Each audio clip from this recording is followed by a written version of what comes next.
param de falar. Não, eu não vou falar mais. Vamos lá? Estamos ao vivo, nós estamos É que ao a gente vivo. já chegou a uma conclusão final. Esse Então, é. olha, então o programa Nem está precisa. encerrado Tá porque a encerrado, Lili e o Marco já chegaram a uma conclusão. Já Fica resolvi. suspenso. Bom, brincadeiras à parte, bom dia a todos. Mais uma edição aqui do Diálogo na Web. Desta vez o tema é uma pergunta: o que é ser progressista hoje? Eu tenho comigo aqui o Fernando Schiller, cientista político e filósofo, doutor em filosofia, professor do INSPER, inventor e curador do Fronteiras do Pensamento, Lilia Schwartz, historiadora e antropóloga, e o Marco Aurélio Nogueira, professor de teoria política da Unesp. As pessoas podem participar do programa através ou do chat do Facebook ou pelo e-mail ao vivo, @fundaçãofhc, sem acento, sem cedilha, .org.br, enviando perguntas. Eu começo aqui na ordem inversa, começando pelo Marco, lá na distância mais remota em relação ao ponto em que eu estou. Com essa pergunta ampla, Marco, o que é ser progressista hoje? Acho que se estivéssemos aqui 30, 40 anos atrás, teríamos essa resposta na ponta da língua. Hoje ela é uma resposta que se tornou mais complexa. Uma outra maneira de fazer esta pergunta, não é exatamente a mesma, mas aqui eu faço essa sugestão, ainda faz sentido dividir o mundo político no eixo esquerda-direita? Então, com essas duas perguntas amplas, eu lanço a bola para você, depois a gente caminha nessa direção aqui, e vocês fiquem à vontade para se apartear. Eu vou fazer mais o controle do tempo e acrescentar mais algumas perguntas. Tá bom. Bom dia aos amigos que estão aqui, aos colegas e a quem nos está assistindo. Bom, são duas perguntas complicadas para responder assim na lata. Então, como é cacoete acadêmico, eu vou tentar fazer uma rapidíssima, sem nenhuma pretensão de monopolizar aqui a fala, reconstrução do problema. Quer dizer, eu acho que o Sérgio falou bem que há um tempo atrás seria fácil responder a questão o que é ser progressista. Mas eu não diria nem há 30, 40 anos. Eu acho que há muitos séculos atrás também seria fácil. Porque o progressismo, historicamente, e portanto hoje também, ele poderia ser visto como uma ideia composta por várias camadas, que ao longo do tempo foram se superpondo, se acumulando e se misturando. Ou seja, falar rapidamente, lá atrás, progressista era aquele que defendia a ideia de progresso associado à prevalência da ciência, como fizeram os iluministas. Era um tipo de produto do racionalismo científico, né? Naquele momento, o progressismo era também uma marca que introduzia o indivíduo na história. Ele era individualista, no sentido de fazer com que o indivíduo prevalecesse sobre as injunções sociais, políticas, religiosas, etc. No século XIX, o progressismo se associa, por um lado, à democracia e, por outro lado, à ideia de igualdade. Ele se associa aí ao liberalismo democrático, por um lado, e ao socialismo, por outro lado. E no século XX, ele se aproxima e se associa à ideia de direitos humanos, em primeiro lugar, que também já estavam presentes antes, e direitos sociais, que são uma conquista típica do século XX. No final do século XX, de lá para cá, o progressismo envereda por um campo muito indeterminado, né? Ele mantém essas camadas do racionalismo, da liberdade, da democracia, da igualdade, dos direitos, e agrega a isso uma série de outras coisas mais complicadas, como, por exemplo, a questão do reconhecimento e das identidades, né? E eu terminaria falando disso, para passar um pouco a bola para cá, dizendo que desde lá de trás, do século XVIII, XIX, para frente, o progressismo também foi uma ideia que se associou muito a uma espécie de convicção internacionalista. Ou seja, o mundo é o meu país. Né? Os progressistas sempre se viram dessa maneira, creio eu, e fizeram do globalismo, vamos dizer, da globalização, da mundialização, não no sentido econômico, mas no sentido político, cultural, uma bandeira. Então, eu acho que hoje o progressismo ele está vivo e ele mais ou menos se resume a essa composição, a essa síntese de várias camadas que foram se acumulando ao longo do tempo. Deixa eu passar a bola para você, Lili, chamando a atenção para uma tensão que existe entre a ideia de igualdade e a ideia de reconhecimento de identidades. A ideia clássica da cidadania é a ideia da todos são iguais, pelo menos perante a lei. O tema do reconhecimento das identidades apela, identidades são sempre diferenças em relação àqueles que não pertencem à identidade. Em que medida isso enriquece a noção e a prática de cidadania? Em que medida isto coloca em xeque e dilui a densidade prática e teórica da cidadania? Bom, muito obrigada pelo convite, né? Obrigada, estou aqui muito bem acompanhada.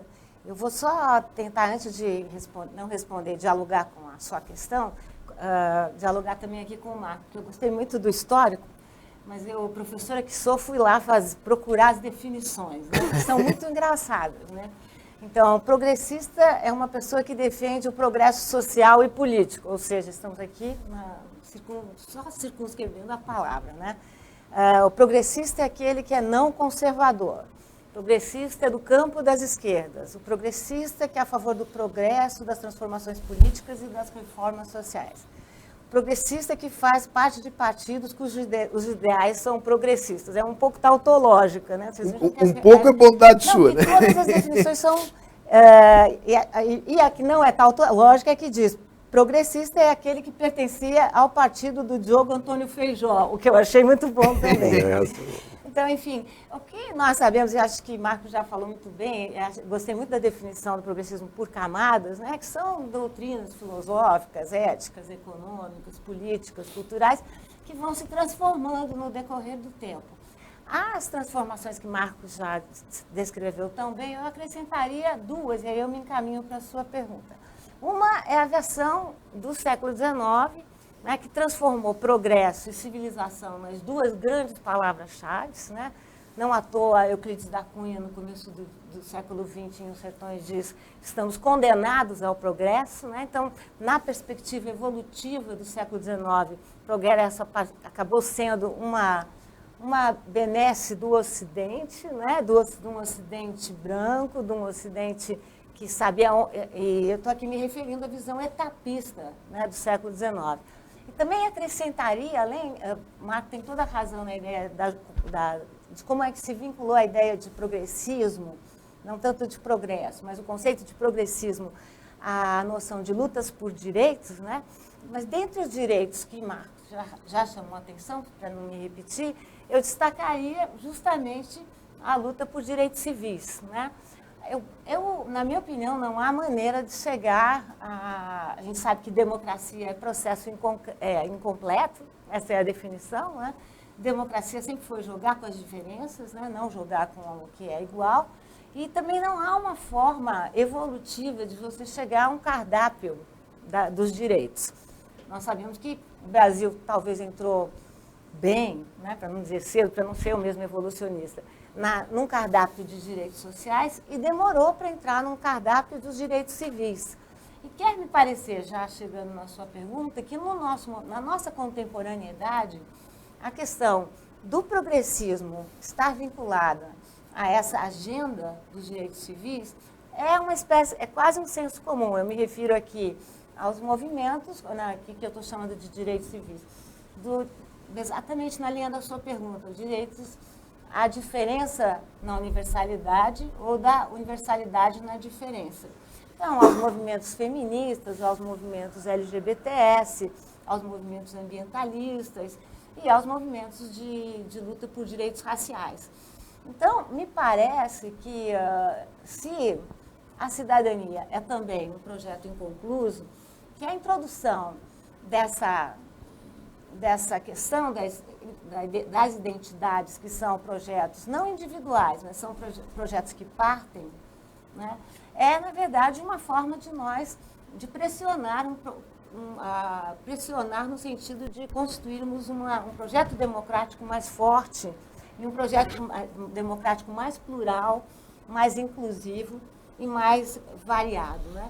Por que eu digo isso? Porque me parece que essa questão entrou para valer na nossa agenda brasileira, né? Estou me referindo à brasileira, no final dos anos 1970, né? E tem tomado um papel bastante importante, porque ela não se opõe à noção de universais, né? Da ideia do universal, mas parte do suposto de que as sociedades não são universais, que, portanto, é preciso desigualar para igualar. Isso causa uma rusga, como você disse, no nosso projeto cidadão? Na minha opinião, não. Torna a nossa perspectiva de cidadania mais ampla e mais inclusiva. Muito bom. Eu te sugiro continuar por essa, digamos assim, canaleta da discussão, mas você toma a discussão por onde você quiser. Só lembrando que o próprio Fronteiras do Pensamento trará em novembro um cientista político americano, Mark, eu sempre tenho dúvida se é Mark Lilla ou Mark Lilla, mas que olha a realidade política americana para explicar a ascensão do Trump e diz, olha, a ascensão do Trump foi possível no vácuo deixado pelo Partido Democrata, que abandonou a ideia da cidadania como um espaço de igualação para se focar no tema das identidades. Quer dizer, no fundo, ele faz um argumento um pouco contrário ao que a Lília acabou de fazer. Não é que enriquece a cidadania, mas abre o flanco para a entrada de um discurso baseado nas identidades, mas por uma perspectiva xenófoba, muitas vezes misógina, etc, etc, etc. Feita a provocação, a bola é tua. Bom, eu vou também na linha do Marco, da Lília. Eu acho que assim, ser um progressista significa ser, sob um certo aspecto, um cético. Não é? A capacidade de olhar o mundo de uma certa distância, talvez entendendo que a realidade, a história é mais complexa do que a retórica política. Não é? Respeitar essa distância entre a retórica política e uma análise, digamos assim, talvez mais sutil do mundo, mais ponderada do mundo. Eu me lembro, ser um progressista essencialmente é perceber a leitura do tempo, a passagem do tempo, quer dizer, aquilo que é instável no tempo. O tema das questões identitárias, por exemplo. Né? É muito fácil dizer, pô, o identitarismo é progressista. Né? Eu gosto mais de uma leitura matizada ali, assim, é um elemento progressista no identitarismo, né? Na reivindicação da diferença, do direito, do reconhecimento, etc. Mas pode ter um elemento regressivo também. Né? Eu me lembro, por exemplo, para exemplificar o que eu estou dizendo, a famosa Marcha de Selma, agora a segunda Marcha de Selma, 50 anos depois, quando o Barack Obama lidera aquela travessia da ponte lá em Selma, foi um marco dos direitos civis americanos. Faz um footnote, faz uma nota de rodapé Selma foi nos anos 60. Foi um momento crucial da luta, né, liderado por Martin Luther King, dos direitos civis. Para quem viu o filme Selma, aliás, recomendo, um filme fantástico. 50 anos depois, isso foi em 2015, brutalmente reprimido. Foi brutalmente reprimido, né, pelos segregacionistas sul-americanos, do Alabama. O fato é que agora, 50 anos depois, essa marcha reeditada, né, nesse momento com o Obama à frente, os Estados Unidos viviam um momento de grande conflagração, né, Black Lives Matter, haviam problemas com conflito com policiais brancos, enfim, havia toda uma tensão racial nos Estados Unidos contemporânea e a comunidade afro-americana cobrava do Obama uma postura mais forte, dele como presidente, primeiro presidente negro americano. E ele diz, olha, vamos entender a leitura do tempo. Quer dizer, a gente precisa manter o nosso ativismo, mas é preciso compreender que viver nos Estados Unidos de hoje, para um negro, é muito diferente do que viver nos Estados Unidos há 50 anos atrás. Para um casal gay, é muito diferente viver nos Estados Unidos hoje, não é? Sair às ruas dos Estados Unidos de mãos dadas, não é? Sem sofrer o preconceito, ou sofrendo muito menos preconceito, sofriam há 50 anos atrás. Uma mulher que pode competir no mercado de trabalho, numa posição de CEO numa empresa, que era quase impossível há 50 anos atrás. Então, quer dizer, esta tensão de perceber, né, fazer a leitura do tempo, né, e se atualizar na passagem, perceber essa complexidade, inclusive os paradoxos que isso tem. Não é? Porque a crítica do Mark Lillard é um pouco nisso. Né? O discurso identitarista, por exemplo, ele não teria chegado a um ponto tal que ele passa a assumir certos contornos, ele mesmo, de exclusão. E essa é a tese do Mark Lillard. O discurso identitarista chegou a um ponto que ele ameaça, por exemplo, liberdades fundamentais da igualdade de ideias em universidades americanas, o safe space, por exemplo, nas universidades americanas, onde o contraditório não pode se manifestar sob argumentos mais variados. Então, adquire certos tons de ideologia, não é? Adquire certos tons segregacionistas, curiosamente. Então, eu estou dizendo isso. Esta leitura complexa precisa ser feita. Né? Isto, para mim, é entender o progresso, ou seja, a passagem do tempo. Mesmo Tony Judd é um historiador que eu gosto muito, ele diz: quando os fatos mudam, as minhas ideias precisam acompanhar os fatos. Né? Eu preciso me atualizar. Eu me lembro, nós historicamente, pegando aqui um gancho do Marco também, quer dizer, a social-democracia foi progressista no pós-guerra, né? A afirmação de direitos, do welfare state, né? Mas num certo momento a social-democracia envelheceu. Surgiu a globalização, surgiu a demanda por eficiência, surgiu, né, uma série de fenômenos, as burocracias cresceram, enfim, tudo é preciso, foi um certo momento preciso revisar a social-democracia. Daí você tem Anthony Giddens, por exemplo, a modernidade reflexiva. Você tem o New Labour, você tem... Inclusive, nós estamos aqui na Fundação Fernando Henrique Cardoso, na América Latina. Fernando Henrique Cardoso foi um dos grandes pensadores do mundo contemporâneo que alertou para isso. Ser progressista, num certo momento, era pensar a abertura, pensar o globalismo, pensar o cosmopolitismo, né? Pensar em novas formas de Estado, talvez uma migração. Eu gosto muito da expressão migrar do welfare state para um agency state, novas formas, né, de abertura, enfim, e não ficar encastelados naquela velha matriz do estatismo, etc. Não é? Então, quer dizer, esta leitura da passagem do tempo, do impacto da tecnologia sobre a política, por exemplo, não é? Hoje nós temos um impacto brutalmente disruptivo da tecnologia sobre a política. A sharing economy, por exemplo. Espaços de autorregulação por parte dos indivíduos da sociedade. Economia do compartilhamento. A economia apelo para não abusar dos anglicismos aqui. Economia do compartilhamento. Vou pegar um exemplo mais banal, é quando, né, os aplicativos substituem o táxi. Daqui a pouco o táxi é progressista, porque é regulado pelo Estado, e os aplicativos... Vamos, né, entender esses novos espaços do progresso e como isso é mediado com a garantia de direitos, enfim. Essa análise mais complexa da passagem do tempo parece que define bem a ideia de progressismo. Vamos completar o círculo aqui. Marco e Lírio já levantaram a mão para, enfim, possivelmente para rebater algumas teses do Fernando aqui. Mas eu queria propor que na segunda parte a gente aterrissasse a discussão sobre o que é ser progressista hoje no Brasil. Disso que eu quero falar. Tá bom? Então, Marco. não, eu queria só fazer uma ponderação, eu não vou refutar nada do que o Fernando disse. Eu acho que talvez a gente já tenha até uma base aqui de consenso entre nós no que diz respeito a essa ideia do progresso ou do progressismo como associado à passagem do tempo, né? Quer dizer, eu fui um pouco por essa linha, eu acho que todos nós estamos concordando com isso. Agora, eu fiquei interessado em colocar na roda aqui a ideia que o Sérgio trouxe quando provocou a Lília. Ou seja, o quanto que as postulações identitárias, as propostas identitárias, ameaçam a democracia ou ameaçam mesmo a coesão nacional, né? E eu queria só fazer uma ponderação, dizendo assim, eu acho que as postulações em si não são um problema.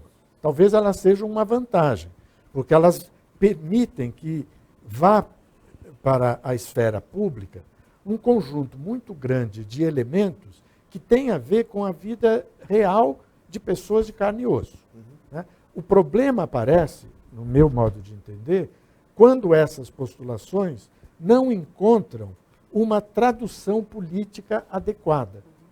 Ou seja, quando elas extrapolam para o campo público, político, sem uma devida ideia de política, de comunidade política, de Estado, de direitos, de Constituição, até mesmo do ponto de vista de comprar uma ideia incremental da luta.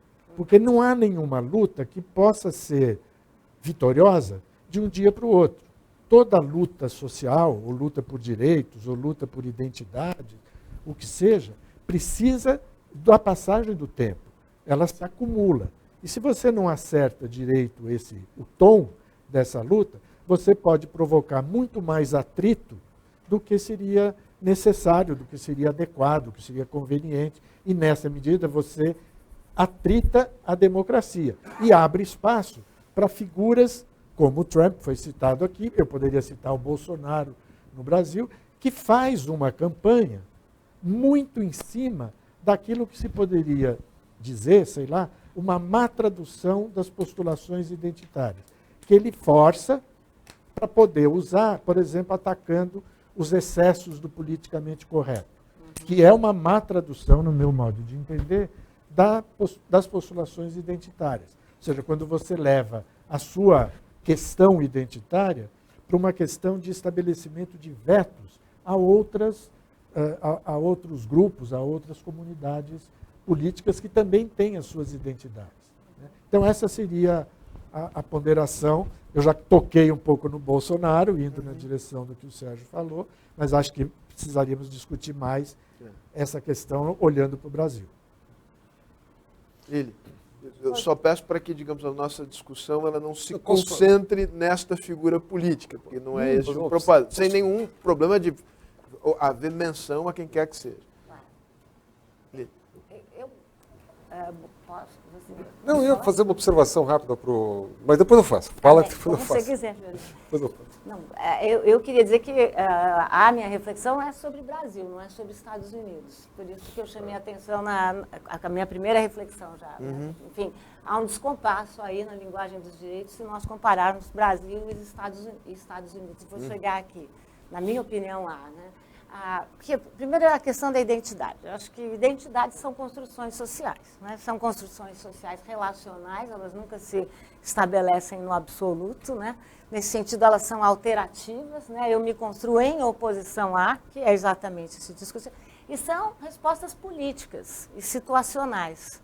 Então, penso que essa base, é por aí que eu penso a ideia de identidades, né? Como construções históricas, políticas, situacionais e relacionais.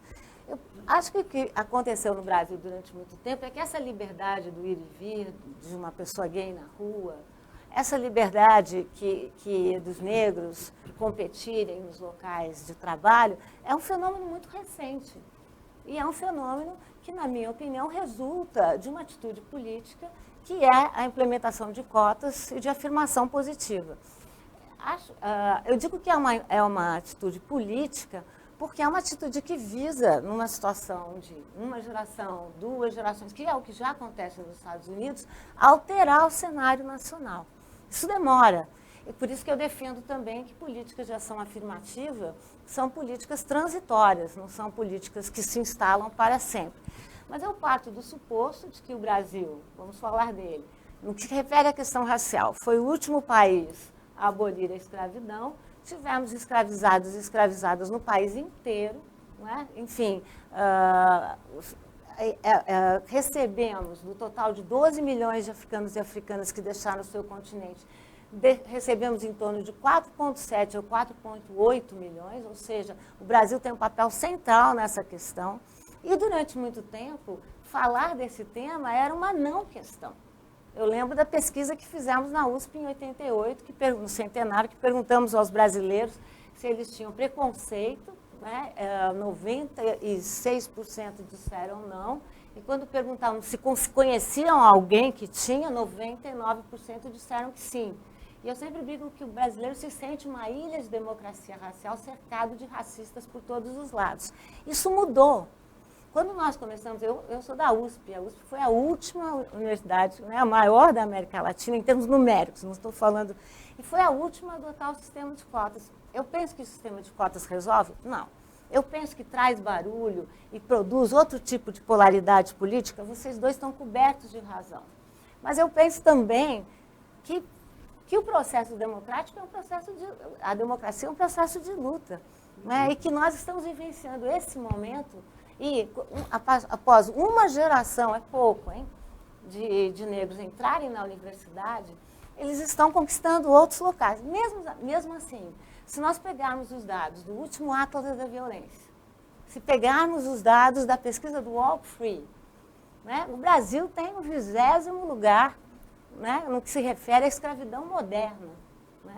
Além de tudo, se pegarmos os dados do último dado... Ou seja, trabalhos análogos à escravidão. Ou seja, que a definição é trabalhos em que a pessoa não tem o direito de ir e vir e que não tem direitos trabalhistas garantidos. Né? Os números são estarrecedores. Se nós pegarmos o Atlas da Violência, os números no que se refere a acesso ao trabalho, né? Acesso à educação, acesso à saúde, acesso ao lazer, aos dados de nascimento, ainda são dados muito perturbadores. Eu não quero incomodar vocês com isso. Nós sabemos que estamos assassinando uma geração de negros jovens, dos 14 aos 29 anos, sobretudo dos 14 aos 19. Então, quer me parecer, Fernando, que os Estados Unidos passou por isso. Já estamos aqui na segunda ou terceira geração, quando Barack Obama fala, de populações negras e LGBT que passaram por políticas de ação afirmativa. O Brasil está no começo desse processo. Dito isso, concordo totalmente com você, enfim, com vocês. Não há uma identidade isolada no tempo, ela é sempre um processo que se altera. Mas eu penso que estamos vivendo esse momento no Brasil e que vai doer, vocês têm razão. Né? Mas eu não penso identidade como uma mônada, como um fenômeno essencial. Eu penso, repito, como um processo, uma construção histórica, política e social. Filosoficamente, eu diria, eu concordo com o que tu disseste, assim, com o Marco também. A minha impressão é que, da perspectiva do direito, da afirmação da igualdade de direitos, né, isto é extremamente, vamos brincar um pouquinho para ser rápido, assim, isso é progressista, né, da universalidade. Esse é um ponto muito do Mark Lilla, né? Tem um elemento filosófico que, na minha opinião, é regressista, que é conservador, quando eu suponho que a minha visão de mundo deriva da minha identidade. Eu concordo totalmente. Então, por exemplo, né, deriva da minha identidade. Bom, então, se eu deriva do meu território, da cor da minha pele, do meu gênero, né, quer dizer, você perde a dimensão da produção da ideia, da liberdade de pensamento, do diálogo, da compreensão do outro, da formação de, enfim, de múltiplas identidades que são construídas a partir do debate público, inclusive, não é? E da liberdade, e aí do respeito. Recentemente nós tivemos um episódio no Brasil, que reflete exatamente isso, quando um negro, um jovem negro aqui de São Paulo, vereador de São Paulo, foi chamado de Capitãozinho do Mato, por um candidato, eu prefiro até não citar nomes aqui, mas foi chamado de Capitãozinho do Mato, porque ele pensa diferente do que, em tese, um negro deveria pensar. Veja bem, então, dada a sua identidade, ele deveria ter uma certa posição. Como ele tem uma posição diferente, ele é um capitãozinho do mato. Isso tem um profundo sentido discriminatório. Profundo sentido discriminatório. Não é? E, curiosamente, que na nossa guerra cultural ninguém percebe isso, porque a polarização política é tão grande, está tão acesa, que tudo parece que é tragado por essa imensa máquina da guerra política. Né? De alguma maneira, eu diria assim, ser um progressista também é recusar um pouco a guerra política.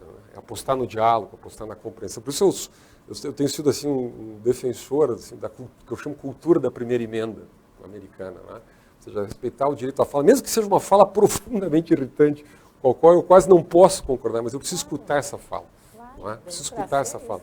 Não é? E preciso dialogar. O que me incomoda muitas vezes nos movimentos, em geral, tanto conservadores como identitários, é no sentido da estridência, a ideia de você quase voltar a um padrão Carl Schmitt, do amigo e inimigo. Não é? Então você não é meu adversário, você não tem uma ideia diferente, você é meu inimigo. Você é meu inimigo, eu preciso combater você, eu tenho uma visão cultural, uma visão de mundo inteiramente diferente de você e ela é excludente. Então a política se transforma num jogo de soma zero. Não no que a democracia deve ser, a arena pública deve ser um jogo de soma variável. Não é? Então isso para mim também é recusar a estridência da democracia digital contemporânea, apostar no diálogo, às vezes apostar até no silêncio contra a gritaria, também é ser progressista. Marco, colocando pessoas aqui que fizeram perguntas para a nossa conversa aqui, uma delas faz menção a uma tese de um cientista político americano, Larry Diamond, outros, não é apenas ele, que falam em espécie de recessão democrática no mundo. Houve um aumento do número de democracias liberais no mundo a partir da queda do Muro de Berlim em 1989. Esta onda durou até 10 anos atrás. A partir de então, há uma espécie de recessão democrática no mundo, surgimento de regimes autoritários ou regimes que são semidemocráticos, semi-autoritários. Em que medida isto tem a ver com essa discussão que estava sendo travada aqui antes entre Lili e Fernando? Porque algumas afirmações de natureza identitária acabam derivando por uma estigmatização de quem não pertence àquelas identidades tidas como, digamos, historicamente subordinadas. Então, um conjunto, nos Estados Unidos isso é muito típico, um conjunto de homens brancos do meio oeste que não são cosmopolitas, não são gays, por definição não são negros, etc., e que são estigmatizados como se fizessem parte de uma, digamos, uma espécie de a Hillary Clinton chamou de basket of deplorables, né? Uma cesta de pessoas deploráveis. Ocorre que, digamos, essa cesta de pessoas deploráveis, em geral são pessoas pobres, mas que se definem em função da sua condição de renda, muito mais do que identidade de natureza sexual, etc., racial, acabam por se sentir seduzidas por um apelo que é um apelo de natureza nacionalista, xenófobo, etc., que apela à identidade nacional. Então você tem uma briga entre particularismos e a velha identidade nacional, em que a velha identidade nacional é apropriada pelo conservadorismo. Dá para recuperar a identidade nacional num sentido democrático e, portanto, disputar esse campo político com o populismo xenófobo? Eu acho que dá, desde que você tenha uma ideia de identidade nacional bem compreendida e adaptada aos tempos. Porque se você traduzir a identidade nacional num sentido patriótico tradicional, você provavelmente não vai fazer dela uma bandeira de luta progressista. Eu acho que você vai fazer ter uma posição regressista, porque o mundo passou. O mundo hoje não é mais das nações soberanas. Ainda que você possa, devemos, trabalhar com a ideia de soberania, etc., etc., há um tecido internacional posto na nossa época que exige a requalificação das nações, das nacionalidades e, portanto, do nacionalismo. Agora, nós temos um problema. Isso não é um processo que se conclua de um dia para o outro. Ele vai passar por muitas etapas, por muitas lutas, por muitos conflitos, como nós temos visto nesses últimos 10, 15, 20 anos, com a volta à cena de coisas, por exemplo, que nós considerávamos, nós, cidadãos do mundo, enterradas, né? Como a xenofobia, como a demagogia populista mais radicalizada, como o racismo politizado, ou seja, essas coisas todas que estão dando hoje alento a uma espécie de vingança da direita que tinha sido deslocada lá atrás e que volta à cena agora se apropriando dessas coisas contraditórias do mundo que nós temos aí. Agora, para ir no sentido direto das suas considerações aí, Sérgio, eu diria assim, eu não acho que nós temos hoje um problema de retrocesso da democracia. Acho que não foi essa a expressão. Chama de recessão democrática. Recessão democrática.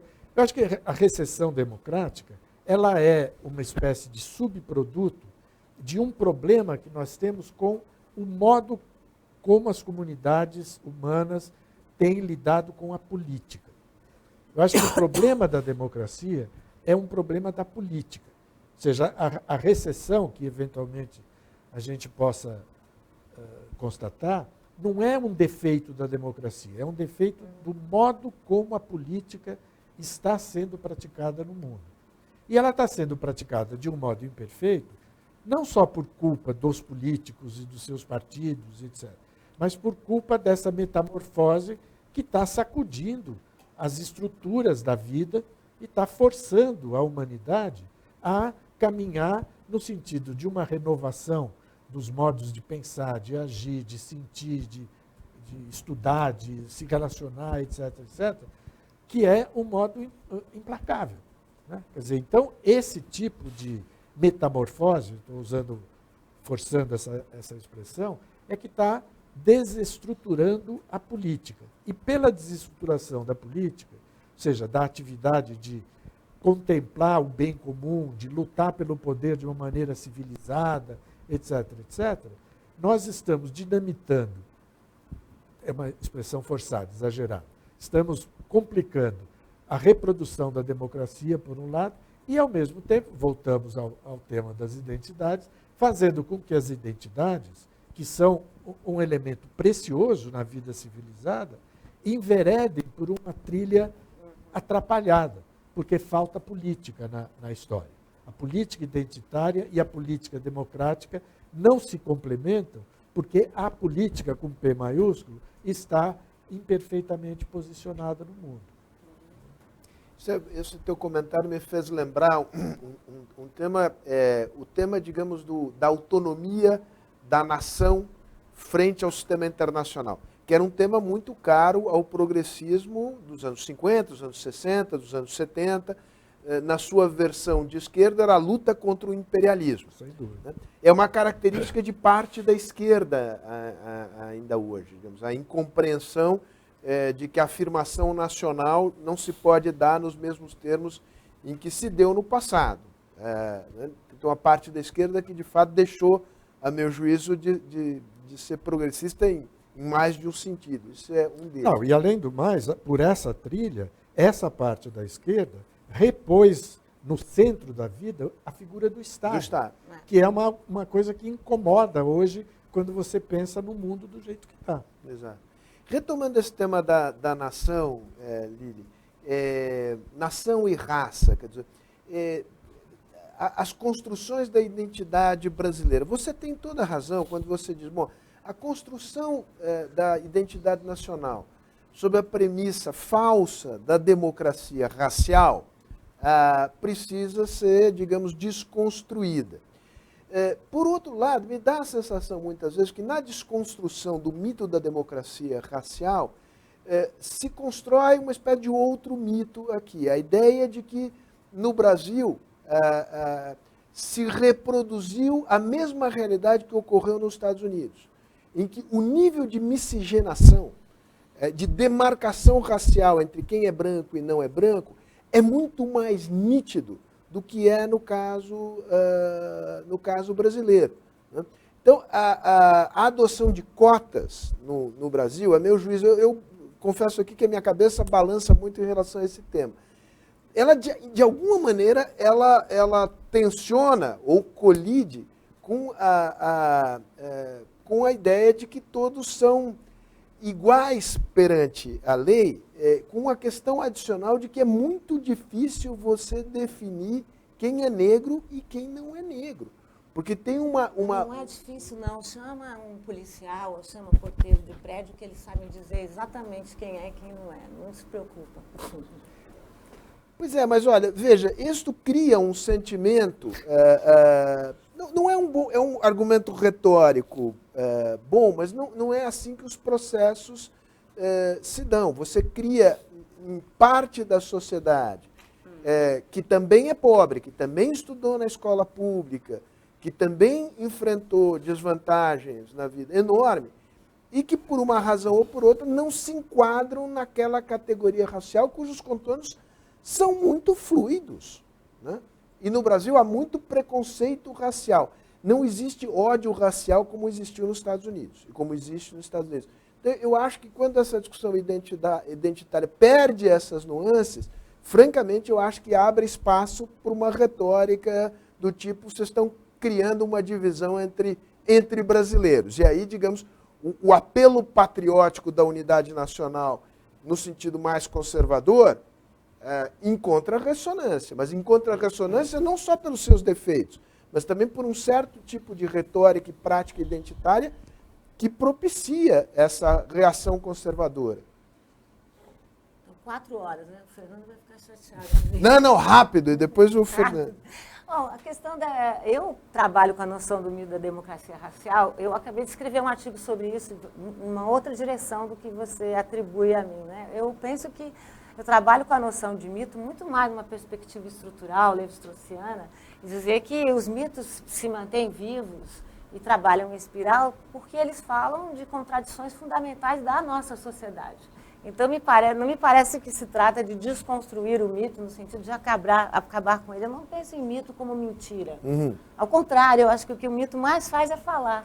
Falar o tempo todo e, às vezes, até silenciosamente, como, não sei, enfim, uma boa ponderação aqui do Fernando. Então, eu penso que o mito da democracia racial, o que me impressiona aqui, eu não sou daqueles favoráveis a abolir a palavra mestiçagem. Por sinal, eu sou contrário a abolir qualquer palavra. Eu prefiro que falar das palavras e discuti-las, né? Trazer o diálogo. Abolir uma palavra é um ato totalitário.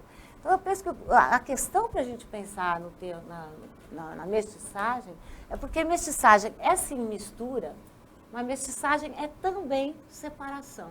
Como que nós vamos lidar com esse racismo brasileiro que ele prevê uma inclusão cultural, mas uma exclusão social? Então, o mito da democracia racial é muito antigo, é muito anterior a Freire, talvez o primeiro que o organizou de uma forma mais... Gilberto Freire, não Paulo Freire. Não, Paulo Freire não, Gilberto Freire. Que é... Nem o Roberto Freire. Também não o Roberto Freire, não. Que outro Freire a gente pode lembrar aqui? Não é? Tem um outro Roberto, que era o mais outro Roberto, tem toda a razão. Mas, enfim, o Von Marcius, na primeira tese, né, o Instituto Histórico e Geográfico Brasileiro foi criado no contexto da independência do Brasil, o que é muito interessante, né, a partir do suposto que não há nação se você não tiver uma história, e a nossa era portuguesa, precisava ser brasileira. O primeiro concurso, lançado em 1938 pelo IHGB, pelo Instituto Histórico e Geográfico Brasileiro, foi ganho por um estrangeiro, um bávaro, Von Marcius, que saía com a metáfora dos 3 rios. Então, um rio branco, um rio amarelo e um rio negro. Só que o que as pessoas não analisam, e Marcius já dizia isso, que o Rio Branco era muito caudaloso, e era ele que controlava o curso, o rio indígena menor ainda, e o negro ainda menor. Então, ou seja, como é que a gente vai compatibilizar essa ideia de mistura e manutenção da hierarquia? As cotas, como elas têm uma combinação, Sérgio, não sei se você tem estudado isso, entre cotas sociais e raciais. Portanto, a ideia é dar conta também da pobreza. E eu defendo cotas não só pela perspectiva, digamos assim, negativa, né? Vamos ressarcir. Até porque eu acho que o ressarcimento não é um ressarcimento monetário, é um ressarcimento cultural, um ressarcimento filosófico. Eu penso que a grande vantagem dessa política, e eu digo na minha universidade, ou também em Princeton, onde eu dou aula, e que teve uma política dessa maneira, é que diferença sempre traz mais diferença. Diversidade é um plus. Se eu pensar na ideia da democracia como exercício do diálogo, eu acho que a entrada de populações, e eu não estou me referindo só a populações negras, estou me referindo a pessoas da periferia, a indígenas. Ou seja, eu tenho na minha classe na USP agora, e olha que uma classe mais múltipla, que tem feito, inclusive, Sérgio, que eu altere coisas que eu não pensei, altere a minha ementa. Né? Por que eu dou história do pensamento? Engraçado, né? Quer dizer, só ter uma vertente, não entrar em negros, não entrar em mulheres. A mesma coisa, vou acabar aqui, né? A atividade no MASP. Ou seja, como é que a gente faz no museu amplo como o MASP, situado na Avenida Paulista, para que entrem outras populações e que com isso a gente deixe o nosso discurso democrático mais robusto, porque eu concordo com o Fernando. Democracia é lidar com a diferença e só uma maneira, pelo diálogo.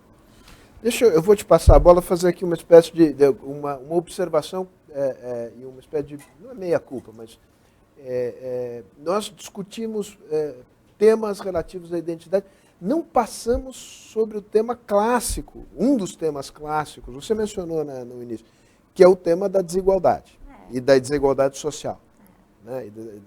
Que no Brasil é flagrante, há uma sobreposição com a questão da raça, mas, digamos, ela ultrapassa a questão da raça. É que eu acho que provavelmente eu fiquei com muita vontade de provocar a Lili e derivei a discussão para esse lado. A culpa é do Sérgio. A culpa é sempre minha. Fernando. É um agente provocador. Fernando faz as perguntas. É um agente infiltrado. É um antigo agente provocador. Mas olha, fazendo uma reflexão muito rápida, quer dizer, eu acho que, eu diria assim, tem muita, nessa discussão, de novo, eu gosto muito da ideia de prudência. Eu aqui, dessas discussões, por exemplo, eu também tenho sentimentos ambíguos em relação a sistemas de cotas, etc. Eu acho que eles têm um elemento muito positivo de inclusão, mas tem chamado consequências adversas, no sentido de quebra, né, de igualdade das pessoas diante da lei, assim por diante. Então, isso precisa ser encarado. Isso, de novo, é muito fácil jogar isso na retórica, numa polarização, você é contra, você é a favor. Precisa pensar sobre as coisas. Eu acho que é isso que a Lília está fazendo também, o Marco, a gente está fazendo aqui no ambiente de diálogo. Não é? Por exemplo, a minha impressão, uma coisa que eu gosto muito de tomar cuidado nesse tipo de debate é não fazer uma coisa chamada falácia da correlação sem causalidade. Que também ninguém Opa, fez explica isso aí. eu ensino lá para os meus alunos. Falácia da correlação sem causalidade é mais ou menos o seguinte, olha, porque um grupo social qualquer, ou étnico, ou de gênero, etc., não é, ou geográfico, ele é subrepresentado num certo mercado, ou numa certa circunstância, deriva disso um preconceito, não é? Ou isso é causado por algum tipo de preconceito. Ninguém falou isso aqui, mas no debate isso aparece muito. Né? Então você pega a estatística, esses dias eu vi lá, tinha uma escola que tinha, sei lá, uma escola de engenharia, tinha 80% de professores homens, só 20% de professores... preconceito. Derivava, assim, era quase subliminar no discurso que tinha algum... Não, mas não era um problema de estatística. Tem uma história nisso, formam mais engenheiros homens, etc. E também tem uma história de inclusão e exclusão na sociedade. Ninguém é mais especialista nisso, talvez no Brasil, que ali, a história da escravidão brasileira, da exclusão brasileira, da sociedade patriarcal, das mulheres que só adquiriram direito de voto na Constituição de 34. Nós temos uma história de exclusões. Esta é a nossa história. Nós estamos caminhando numa outra direção. Né? Então, assim, não derivar disso, assim, que há um preconceito, congelar isso, tirar uma fotografia, muitas vezes é atribuir uma causalidade a uma simples correlação e esquecer uma história. Né? Esquecer, de novo, a passagem do tempo.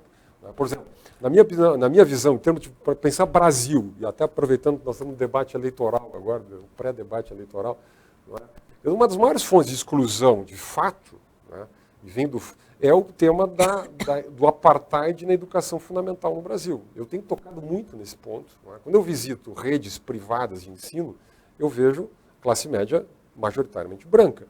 Quando eu vou nas redes públicas estatais de ensino, eu vejo famílias pobres, majoritariamente negras. Eu trabalhei muito tempo no Rio de Janeiro, eu ficava chocado com essa...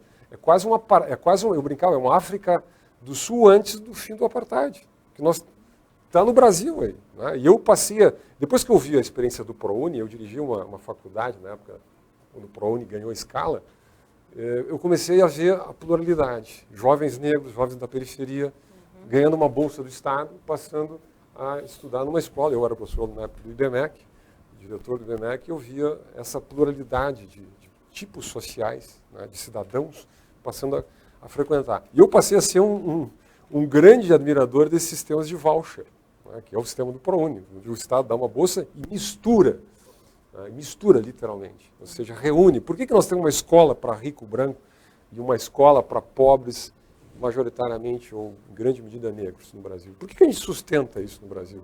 Por que a gente sustenta esse apartheid educacional? Para mim, ser progressista no Brasil é romper com esse apartheid social, educacional, e que vai refletir lá, e que a gente tenta consertar com a cota. A cota, no fundo, é um conserto que a gente dá. E eu gosto que a Lília diz, provisório, um conserto. Ela traz consequências adversas, ela cria todo esse caldo que pode chocar quem é um branco pobre, por exemplo, não é? Isso apareceu, inclusive, no discurso do Bolsonaro, recentemente. Né? E ele verbaliza isso, de um lado... Ele verbaliza isso na guerra cultural, né? E acaba tendo dividendos eleitorais com isso.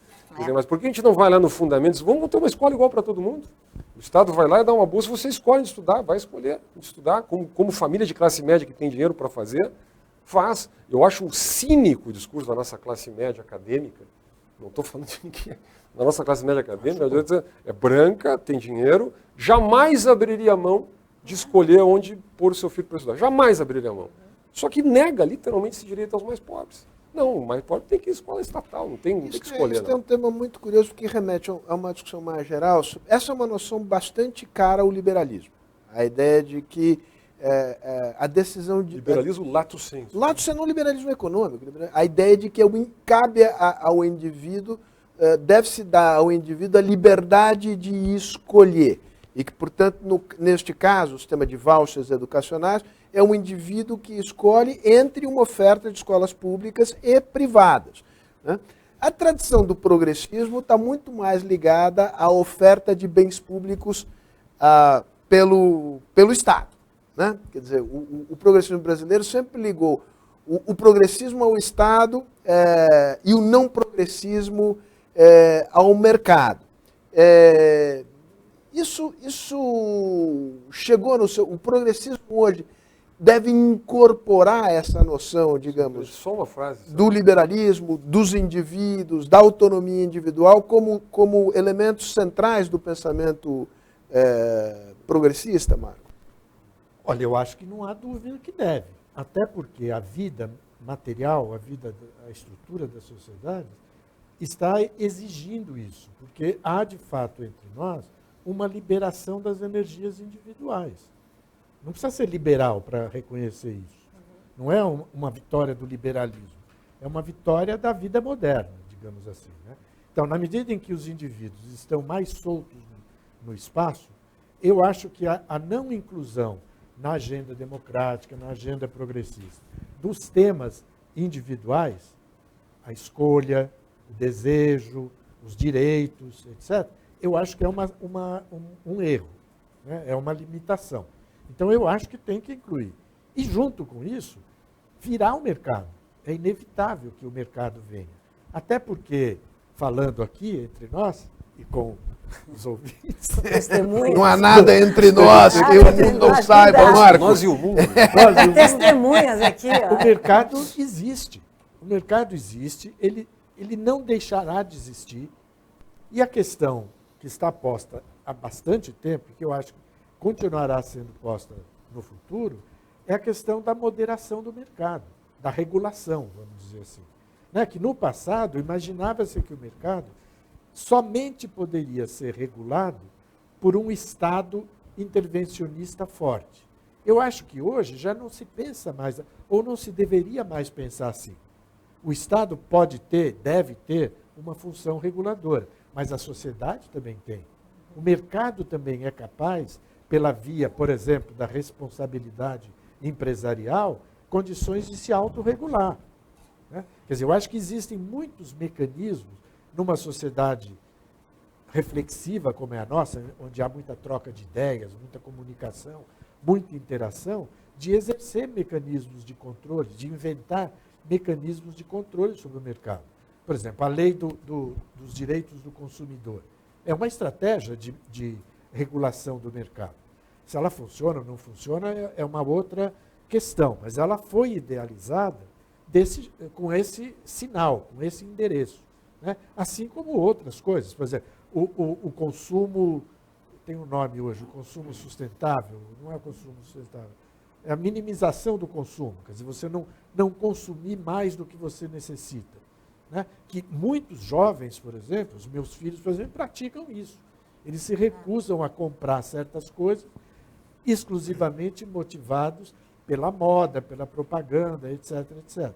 Fazem muita comida em casa. Tudo isso são mecanismos que moderam o consumo e, por aí, moderam o mercado, reduzem a agressividade do mercado. Mas o mercado não pode ser excluído da vida. Então, essa balança Estado-mercado, eu acho que ela é o desafio que nós temos que enfrentar permanentemente. Não tem outro jeito. Né? Você não pode tirar um para beneficiar o outro. Não há essa condição. E a última coisa que eu falaria aqui, que eu queria falar, é que, às vezes, também nós passamos muito batido, não estou dizendo entre nós aqui, no debate eu estou falando, pela ideia de Estado. Quer dizer, a gente muitas vezes confunde o Estado com o governo. Isso é óbvio, todo mundo sabe. Muitos dos pecados que são cometidos pelo Estado se devem aos governos, não propriamente ao Estado. Isso é uma coisa. A outra coisa, e aí eu passo a bola para frente, é que ter Estado ativo não quer dizer estatalizar a sociedade, né?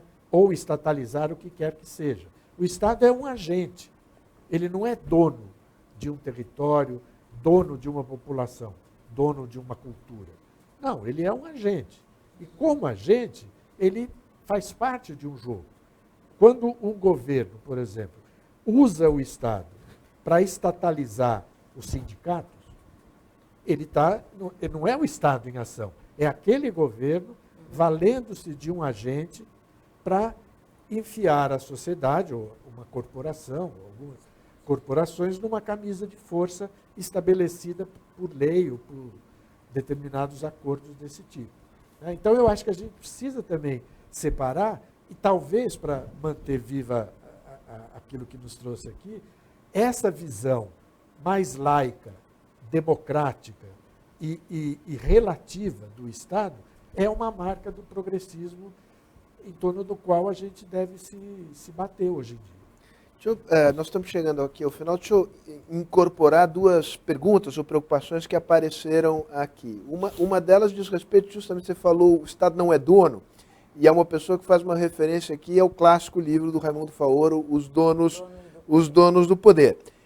Não vou entrar na discussão conceitual aqui, mas o fato é que o Estado no Brasil se foi deixando apropriar por corporações públicas em associação com, digamos, potentados privados que retiraram o caráter público do Estado, criaram donos do poder.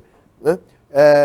E a outra pergunta que diz respeito à ideia de se não é necessário ter uma elite progressista, né, que leve a bandeira do progressismo. Isso me fez lembrar uma velha ideia que é perigosa, eu acho que queria provocar essa discussão, que é a ideia de uma elite iluminada que, a partir do Estado, empurra a sociedade na direção de uma pauta progressista.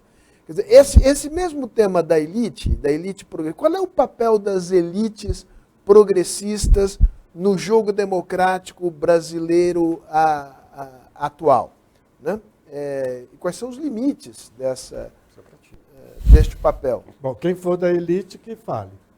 Eu não sou. Não. Inclusive, esta ideia de... Aqui, eu trouxe essa pergunta porque vocês podem, digamos, dizer, a ideia de elite não cabe no pensamento progressista. Isso é uma possibilidade. Eu vou pegar deixa do Faoro. Faoro trabalha weberianamente com a noção de patrimonialismo. Né, tem que ter nota de rodapé. Nota de rodapé. Max Weber, sociólogo alemão. Alemão, que chama atenção para a ideia de, enfim, do patrimonialismo é quando você tem a ingerência de questões privadas no exercício público, digamos assim, de forma muito breve, né? Eu penso que no Brasil temos, eu sempre digo que os historiadores sempre são vinculados a essa ideia de mudança, mas a história lembra do que muda e lembra do que persiste também. Eu chamo muita atenção para a questão racial, para a questão de gênero e para a questão do patrimonialismo também. Então, essa sua pergunta me deixa um pouco arrepiado, porque a gente precisa também chamar elite para quem, né? Não, eu penso que essa noção... Fernando falou muito bem, mas, enfim... Mas acho que nós vivemos um momento em que é preciso também, assim como temos que ouvir, não transformar a identidade em mônadas, né? E não criar inimigos. Mônadas, conceito filosófico que remonta a Leibniz. E a ideia mas pensar como se fossem realidades imutáveis, essenciais, nesse sentido, né? Eu também, peraí, agora eu me perdi um pouquinho no Leibniz. A discussão da elite. Eu acho que nós também vivemos num momento em que essa noção de universal também precisa ser, de alguma forma, matizada e quebrada. Né? Porque acho que quando falávamos de uma elite iluminada, falávamos talvez, e aqui eu falo com muitos talvez... Eu posso ter distorcido de alguma maneira a pergunta provocativamente. A pergunta fala em elite progressista. Mas eu digo assim, quando as elites iluministas, digamos assim, do século XVIII, elas se colocavam, e eu posso estar errada, Fernando vai me corrigir, num ambiente em que a perspectiva universal era mais evidente. Né? Estamos falando aqui, talvez, de populações europeias, que têm uma... Né? E acho que agora essa questão do universal tem que ser, de alguma maneira, vertebrada a partir de um mundo muito diverso. Então, a pergunta é elite para quem? Né? Quer dizer, existe uma elite, não no plural, que possa dar conta dessa realidade tão diversificada? É uma pergunta mesmo, eu acho que não. Eu acho que quanto mais falarmos em elites no plural, né, e elites abertas ao diálogo, que é fundamental, tanto mais teremos a chance de representar esses setores que nós nos sentimos representados e, por vezes, não nos sentimos representados, mas que vão fazer parte desse concerto nacional. Né? Muito legal. Cabe a você, como bom gaúcho, fazer aqui pois é, você fecha a discussão. Notas muito rápidas. Primeiro, assim, para o tema colocado pela Lília, eu diria o seguinte, quer dizer, isso me reporta um filósofo que para mim é muito caro, que é o John Rawls. John Rawls, filósofo americano, tem que ter nota de rodapé. Que é um grande filósofo da justiça, teoria da justiça contemporânea. E uma das grandes marcas dele dizia assim, nós devemos almejar o que ele chamava de um liberalismo de natureza política, numa democracia liberal no plano da política. O que ele queria dizer isso? Que respeite exatamente esta incomensurável heterogeneidade da vida social. Não é? Uma sociedade marcada pelo pluralismo, por N clivagens, uma sociedade complexa, cuja solução não existe no plano da política. Não é? Não haverá uma reconciliação no plano da política, da heterogeneidade social, cultural, identitária, assim por diante. Preciso respeitar isso. Não é? O do Isaiah Berlin, né? O pluralismo objetivo, são visões de mundo, muitas vezes, que são excludentes do ponto de vista de valores, de percepções, ótimo. Ou seja, o grande acordo na sociedade aberta, na grande sociedade, é um acordo no plano da política, no plano das instituições, das regras do jogo. Não é? Uma primeira emenda, por exemplo. A primeira emenda tem essa sabedoria. Né? Vamos deixar todo mundo falar. A primeira emenda é da Constituição Americana. A Constituição Americana, que vem do século XVIII, que nasceu lá do direito à expressão, livre expressão religiosa, mas gradativamente foi ampliada para a livre expressão de ideias. Não é? Quer dizer, o que eu quero dizer é o seguinte, nós temos que o respeito a esta pluralidade, a esta diversidade, e isto me choca um pouco a emergência da guerra cultural. A guerra cultural, parece que os temas culturais, no Brasil, no ano passado, a gente estava discutindo limites da arte, limites do humor, papel do homem e da mulher na família, conceito de família, conceito de arte contemporânea, temas éticos fundamentais, substanciais, com a ilusão de que nós vamos chegar num acordo sobre isso. Um acordo estético, um acordo ético. Não há acordo ético estético numa grande sociedade marcada pelo fato do pluralismo, da diversidade, da heterogeneidade, que é bom. Então, assim, zonas de silêncio nesta sociedade complexa me parece interessante. Né? E eu aqui, para o Marco, eu só queria fazer uma observação. Eu gosto dessa distinção governo e Estado. Até proporia uma palavra diferente para o conceito de Estado, o conceito de instituições. Né? Eu sei que tenho certeza que o Marco concordaria. Quer dizer, ou seja, instituições estáveis, previsíveis, que assegurem direitos e permitam a expressão da liberdade das pessoas, onde o direito não esteja permanentemente refém ou sujeito às oscilações do mundo da política. Maiorias, minorias. O ProUni, por exemplo, é uma política institucional do Estado, ou oferta de garantias básicas, do liberalismo social, por exemplo. Não é necessariamente uma política de um governo que decide dar alguma coisa, que pode depois tirar alguma coisa. Então, acho que assim, nós caminhamos nesta direção, na minha visão, de instituições mais estáveis, mais previsíveis, que permitam mais exercício da liberdade. Acho que o progressismo precisa incorporar a ideia de liberdade econômica, que muitas vezes esteve fora, digamos, desse grande arco, da escolha. A escolha, o direito à escolha, numa sociedade desigual, ela geralmente é reservada aos de cima, retirada dos de baixo. Devolver o direito à escolha para os de baixo, para os mais pobres, é progressista. Isto é um direito à escolha. Não é? Então, e para finalizar aqui, eu acho que ser progressista é combater os nossos restos de patrimonialismo. Quando eu vejo que 4% do PIB brasileiro é dado para subsídios, regimes fiscais especiais, e esse país é controlado por N corporações, seja no mundo privado, seja no mundo público, quer dizer, eu acho que... E aí, quer dizer, combater... Muitas vezes as corporações traduzem os seus interesses privados numa retórica pública, atribuem sentido público àquilo que é apenas a defesa de interesse corporativo. Isso a gente vê por aí, quer dizer, eu não conheço nenhum grupo empresarial, o setor empresarial que não vá a Brasília pedir um subsídio, que não fale em nome da geração de empregos. Ou seja, o sujeito está pedindo subsídio para a sua área industrial, mas justifica isso como se fosse uma bandeira social. Ou uma corporação dentro do setor público, que reivindica N privilégios, né, previdenciários, etc., mas justifica isso com base numa retórica pública. E o pior é que não há nenhum controle. Ele obtém o subsídio Ninguém em controla. nome do emprego e ninguém vai verificar se de fato... Depois não é checado isso. E nós temos, inclusive, uma lista suja, não é, das empresas que utilizam o trabalho escravo moderno, e que nós tivemos São aí subsidiadas, sim, talvez. e agora um decréscimo nos nossos direitos, porque agora teve um momento em que era o ministro do Trabalho que deveria referendar ou não. Então, só estou dando um exemplo do que o Fernando está conversando, está nos falando aqui. Mas encerrei Enfim. Bom, eu acho que concluímos, quer dizer, retomando esse tema tornou-se muito mais complexo definir o que é ser progressista hoje. Nós passamos aqui por várias dimensões. Eu acho que valeu, de fato, para, digamos, desfolhar essa massa né, das várias camadas do progressismo. Eu gosto muito da formulação final do Fernando, quer dizer, há várias dimensões, essa discussão continua, mas ser progressista hoje em dia como condição necessária, embora não suficiente, de que a gente se disponha a fazer uma discussão em que cada qual é capaz de ouvir o que o outro está dizendo, incorporar esses argumentos do outro na sua própria formulação e se dispor a se transformar a partir do que o outro